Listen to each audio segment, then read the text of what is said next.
en el carnaval. Como ya anunciamos en el anterior fragmento de este documental, vamos a abordar un debate localista sobre el origen de la Diablada. En realidad es el único que existe en Bolivia, el origen de que la Diablada no se había originado en Oruro, sino más bien en el pueblito de Aullagas, Potosí, que tiene al señor Freddy Arancibia como el principal ponente de esta hipótesis. Muchísimo antes de que siquiera me habría interesado en hacer algún tipo de trabajo investigativo sobre danzas, ya había escuchado la hipótesis de que la Diablada se originó en Potosí. De hecho, he pensado mucho tiempo que eso era cierto. Sin embargo, es recién ahora que estoy investigando el tema que empiezo a entender mejor los conceptos sobre esta danza y me he enterado, por ejemplo, de que la hipótesis venía de Aullagas y quienes la plantean. ¿Tu nombre es René Quintana? Romero. ¿De dónde? De Colquechaca, capital de la provincia de Chayanta, del departamento de Potosí. Aullagas queda simplemente a 3 kilómetros, una distancia muy cercana. ¿Has vivido en Aullagas de niño? No he vivido. Pero tus antepasados son Mis antepasados sí. Conocí ya un poco más de lo que es la historia y prácticamente con personas mayores empiezan a relatarme.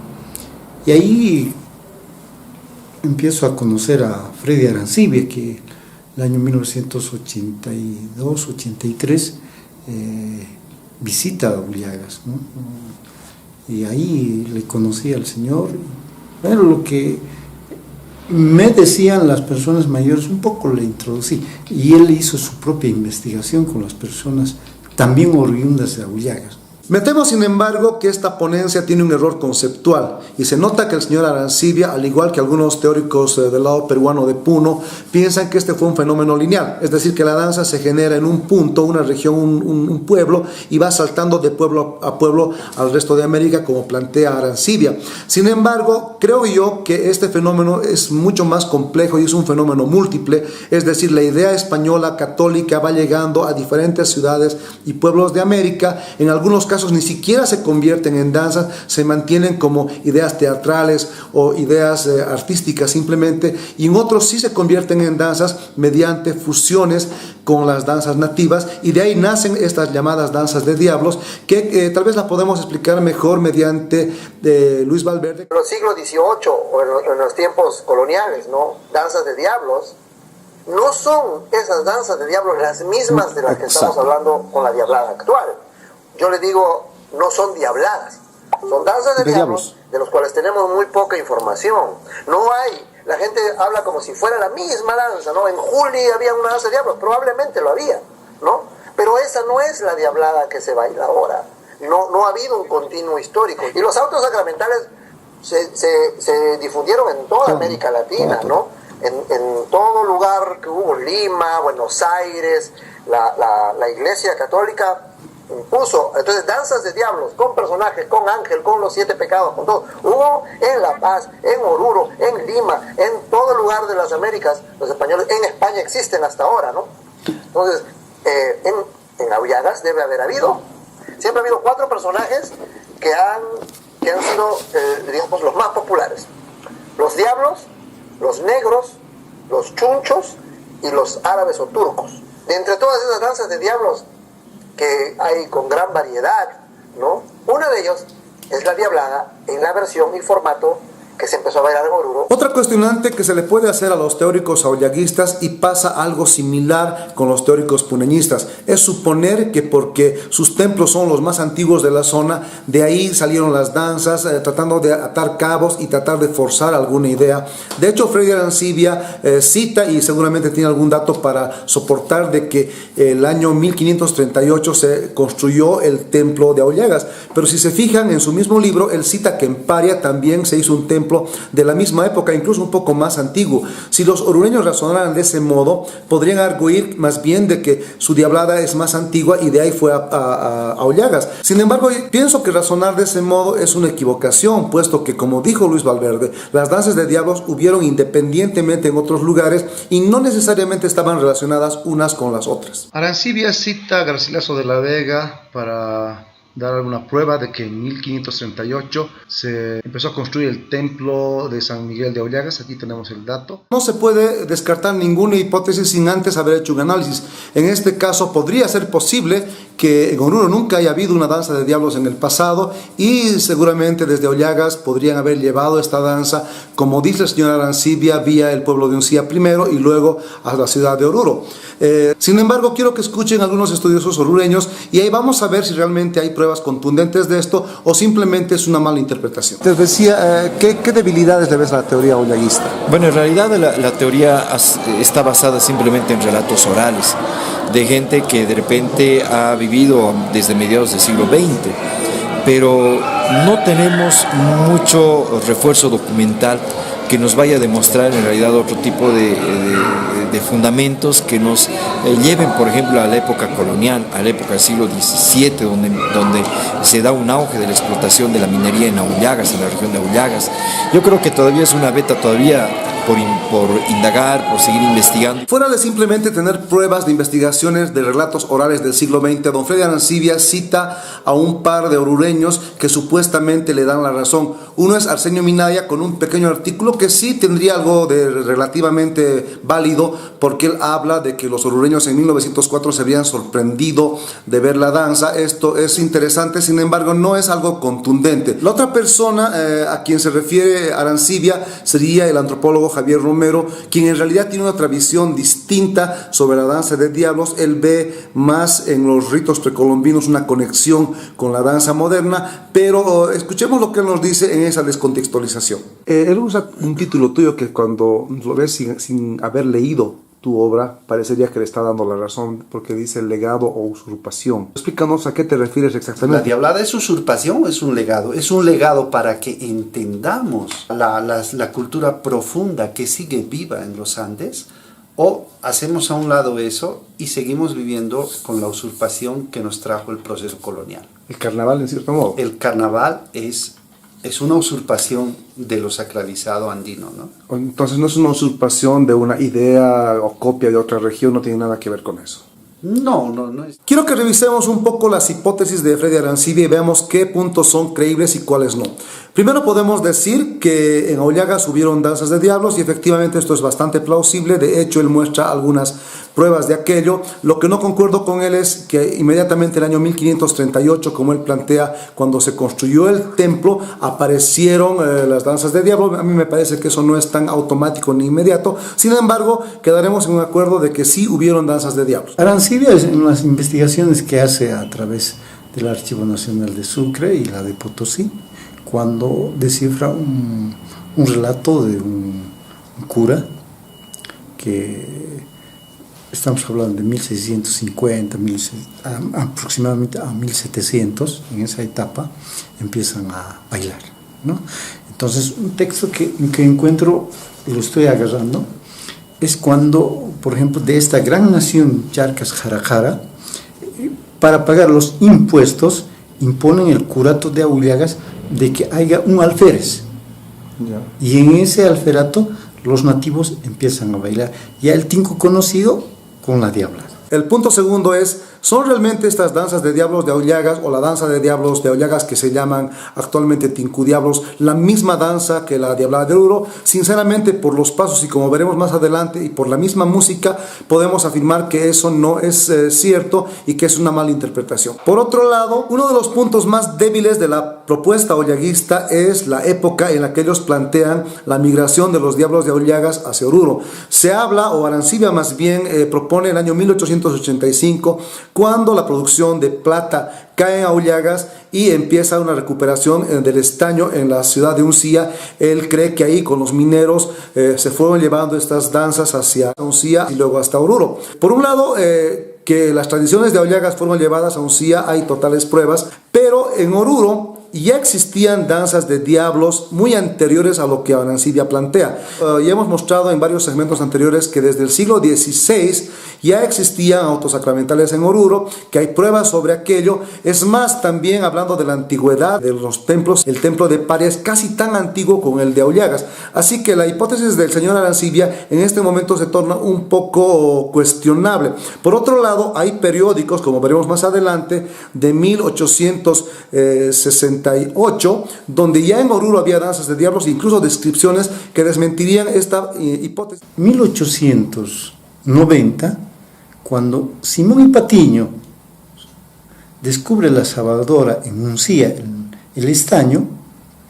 Entonces la fabulosa riqueza del estaño empieza pues a que acoge a mucha gente, y particularmente quienes vivían en Colquichaque, Aullagas, Anconasa, decae la plata y un poco también las ventas disminuyen. En ese entonces Simón y Patiño, ¿qué es lo que hace? O sea, busca trabajadores. ¿Y quién? Simón y Patiño conocía a Colquichaca porque tenía una empresa también que compró unas acciones. Pero con el valor del estaño, mucha gente aullagueña y colquichaqueña migra a Uncía porque eran expertos mineros. Con tanta gente en migración, tenían mucha devoción a este arcángel San Miguel. Entonces, ¿qué hace? Llevan el santo a Uncía. Actualmente está ahí el santo. La teoría de la traída, de que fue durante Patiño, ahí algo no cuadraba, porque los... ¿Tú qué sabes? Yo lo conozco a Freddy Arancibia, hemos tenido alguna oportunidad, he asistido a alguna oportunidad a una conferencia en otra ciudad, y él de manera muy sistemática ha ido investigando sobre justamente la danza de los diablos o del tinku, Diablos de Aullagas, ¿no? Debemos reconocer, primer elemento, es una expresión cultural, folclórica, completamente diferente a la que tenemos en Oruro. No es igual, ni tampoco es que se han traído de Aullagas para bailar en Oruro, porque este periódico en 1867 Patiño todavía no vivía. Entonces es imposible que haya habido diablos de Aullagas en el carnaval de Oruro. Pero sí es necesario entender de que de repente también en el caso de Aullagas hayan recibido influencia de los diablos de Oruro, pero hay que ver también hasta qué punto las expresiones de los diablos de Aullagas ha podido influir en el caso de los diablos de Oruro. Cita del periódico El Republicano del 1 de marzo de 1868. Los diablos, su baile no es un baile común y con los fastidios de la monotonía. Es una armoniosa cuadrilla ejecutada con destreza. Esta cita periodística, con entre 15 a 20 años antes de lo que Arancibia plantea la supuesta llegada de los diablos desde Aullagas, primero a Uncía en la época minera, donde Patiño fue importante, y luego a Oruro, demuestran que su hipótesis es errada. Además, no creo que haya sido la primera vez que los diablos han bailado. De hecho, también hay un documento, aunque yo le pongo algún grado de duda en la precisión, de 1789 de Eleuterio Villarroel, donde ya aparecen los diablos danzando para la Virgen del Socavón. Pero yo quiero también que vean esta otra cita donde especifica un poco el tipo de danza, que es de un poquito después del año 1880, en todo caso como 5 a más años antes de lo que plantea Arancibia, de Fernando Cajías, donde veremos algunos detalles de la danza que son contundentes para demostrar que ya había danzas de diablos en Oruro antes de la supuesta llegada de Aullagas. Hicieron su entrada tradicional con el entusiasmo de siempre. Numerosa concurrencia iba tras ellos y gozaba verlos brincar y depositar sus ofrendas a los pies de la Virgen del Socavón. Pero una cosa ha llamado la atención en esta fiesta. He creído reconocer a través de la grotesca máscara que cubría el rostro de los hijos del Averno a más de un ciudadano del lugar que usa tarro, gusta leva y no deja el bastón ni para dormir. También me ha parecido haber visto un cura amigo mío entre esos diablillos, y puedo asegurar que era el que más y mejor brincaba. Esos pacíficos hijos del infierno son los que han empezado el carnaval. Hemos utilizado una cita periodística de 1880, de solo pocos años antes de lo que los aullaguistas plantean la llegada de la danza de diablos a Oruro. La importancia de esto pende en que en esta cita se pueden ver que se hacen brincos y un poco se describe la danza. Esto es muy importante porque tenemos que diferenciarla del tincudiablos, que ustedes pueden ver estas imágenes que me proporcionó René Quintana para que puedan ver que el tincudiablos es otra cosa de la diablada.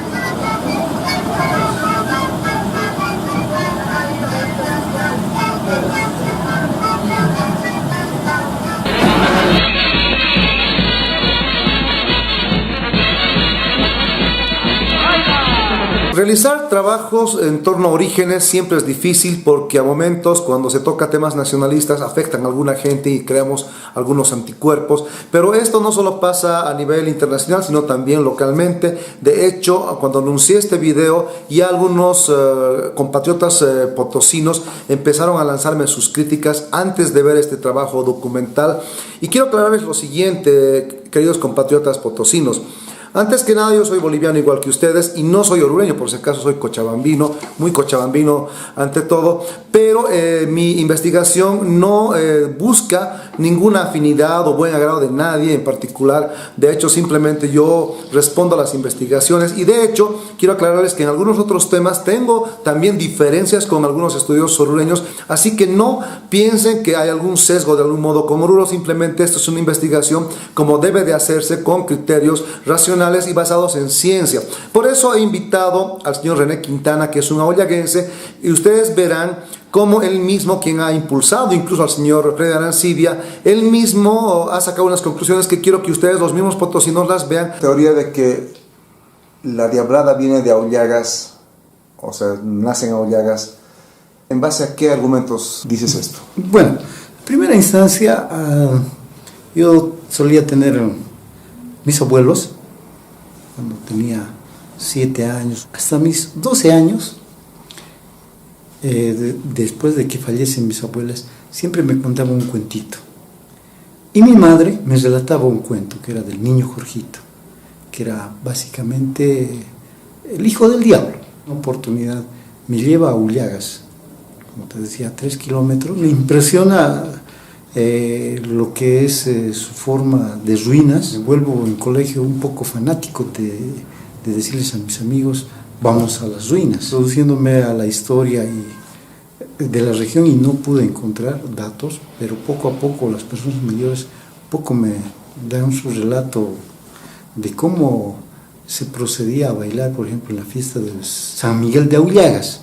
Entonces, donde el tinco y la diablada bailaban, o sea, una forma nativa con sicus, o sea, muy distinto a lo que se bailaba, digamos, en Oruro, ¿no? Conocí otras comunidades. Chairapata, ellos no lo llaman diablada, sino Llojma, estruendo de los diablos, otra forma de bailar. ¿Diferente a la de Aullagas también? Similar, con esa misma gente trayendo de Surumí y Chairapata, empezamos a bailar. Es una recopilación de lo que hacían en Aullagas. ¿Algún documento que diga que hayan llevado a Santos? Sí. Eso sí hay pruebas. Eso hay pruebas. Pero de que de un sí hayan llevado a Oruro, no. Pero sí. Eso sí, no. No puedes comprobar. No, difícil. Migran todas las costumbres, porque había gran cantidad de residentes que van y hacen su festividad, que actualmente es, digamos, la capital folclórica del departamento de Potosí.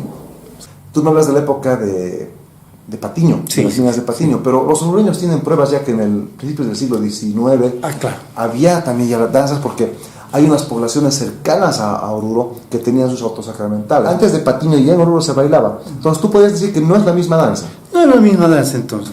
Podría ser porque por la forma que se baila, ¿no es cierto? Es entremezclado.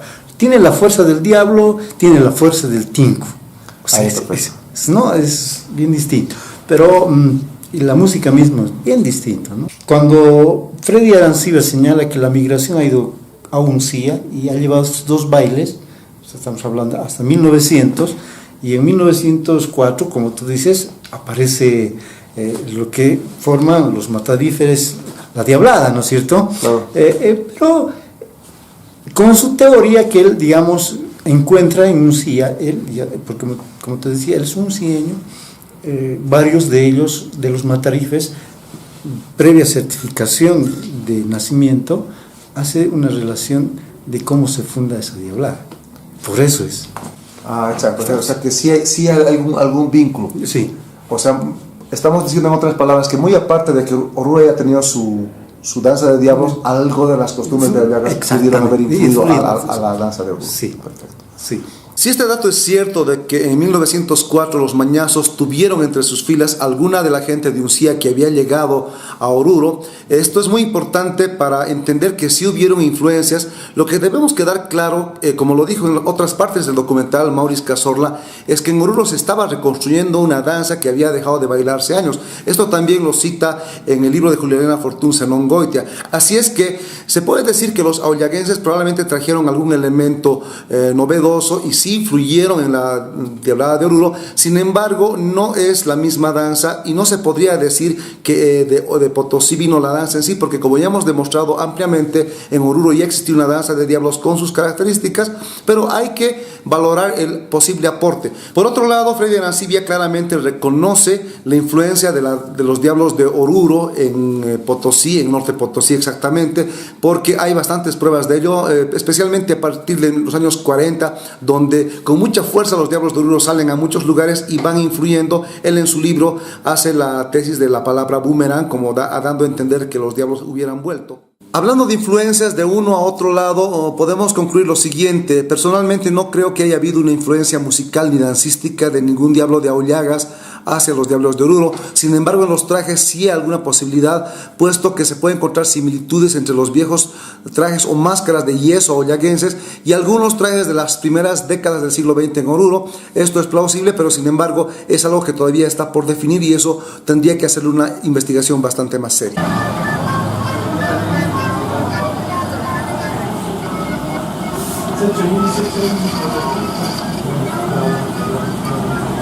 Ese güey se llama Ulleguenito.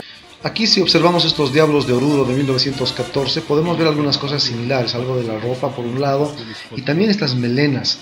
No podríamos decir quién ha copiado a quién, pero son ciertamente cosas que hay que investigarlas. Lo mismo podemos ver esta otra imagen de diablos de Aullagas, que tienen en la máscara de eso mucha similitud también. Con estas últimas conclusiones iba a dejar por terminado este segmento del documental. Sin embargo, quiero sumar algo muy importante, puesto que cité a Javier Romero, un antropólogo que, como les dije, tenía una visión importante y diferente de la danza de diablos. Quiero compartir un poco lo que él piensa, los argumentos que tiene, tal vez un poco más andinistas y desde otra perspectiva sobre las danzas de diablos. Una de las cosas importantes que quiero sumarle también a lo que dice es que yo había pensado que los pasos de la diablada moderna eran únicamente pasos urbanos salidos de la gente mestiza. Sin embargo, él encuentra algunas otras conexiones también en otras danzas que quiero que lo escuchen de sus labios. Yo respeto el trabajo de Arancibia. Sin embargo, los trabajos hay que ponerlos en contexto, ¿no? La referencia de la historia antes de la llegada de los españoles, para mí es fundamental para entender la diablada. Entonces, en este sentido, los rituales que se dan en las comunidades del norte Potosí, del sur de La Paz, del occidente del Oruro, etc., me sirven para entender esa dinámica en la que pobladores rurales, urbanos en Oruro, reproducen su ritualización a los seres sobrenaturales del mundo de abajo, porque ese es en realidad el proceso en el que se va construyendo la diablada que conocemos ahora. Y en ese contexto, yo en un trabajo inicial de hace 25 años, yo hago un análisis para decir que la diablada no son los autos sacramentales. La diablada es la relación complementaria entre el bien y el mal. Y para decir eso, yo hablo del Tinku del norte Potosí, que es el único que todavía se encuentra con prácticas muy ancestrales, digamos, ¿no? Y él utiliza solamente esa parte para decir que sí, la diablada es de Potosí. Mi posición es diferente porque para mí la diablada tiene un origen ancestral. Y si nos vamos a tiempos anteriores, pues no existía ni Oruro ni Potosí. Pasos urbanos, de la danza de la diablada de Oruro hablando específicamente, ¿no? Los saltos que tienen tal vez algo que nace de mestizos, en mi opinión. Pero tú me dices que no es tan así, que incluso hasta los pasos de la música tienen que ver con la ritualidad. Me habías hablado de los puglia y otra danza. Incluso me puedes hacer una explicación de esto, cortita, para que la gente conozca un poco esta idea.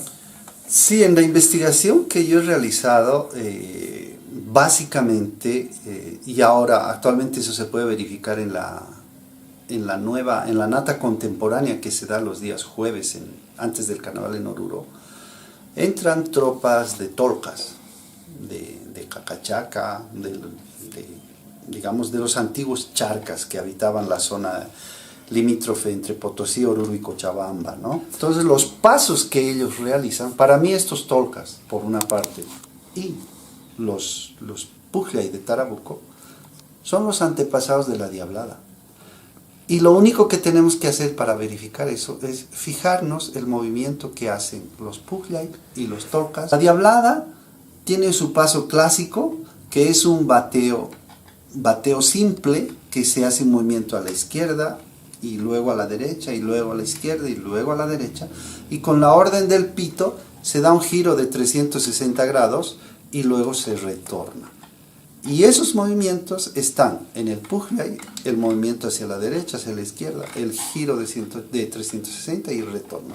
Y también están en los tolcas del norte Potosí. Y en ambos casos, estos rituales que hacen en Tarabuco y en los ayllus del norte Potosí son rituales de la primera cosecha. Son rituales para que las almas de los muertos, además zapateando, golpeando el piso, tal y como cual lo hacen los diablos.